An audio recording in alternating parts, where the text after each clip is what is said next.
It's a hobby turned business Well, that's just a friendly bee.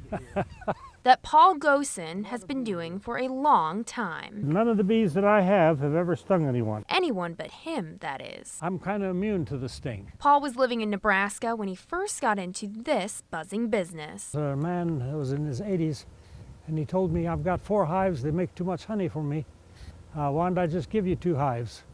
And I said, I don't know anything about bees. He said, well, you'll learn. I'll just put them in your car and then take them home and you got bees. I got home and the bees were all sitting on the outside of the hive. And I went in the house and I told my wife, I've really done it now. That was 59 years ago. Today, Paul is retired in Rhinelander, raising his bees and selling honey with his Noble Bee business. At one point, he owned 150 hives, but now has just 6. Just one hive can hold 30,000 bees.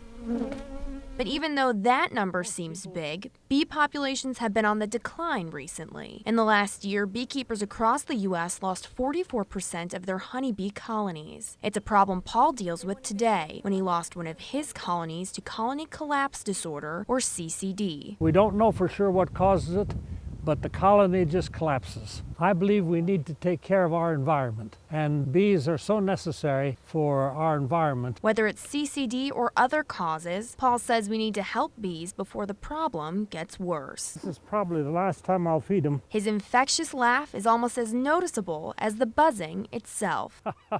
And at 85 years old, Paul thinks he'll keep raising bees for a long time. As long as I can.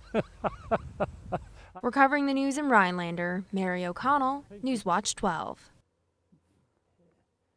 These bees have not stung, and they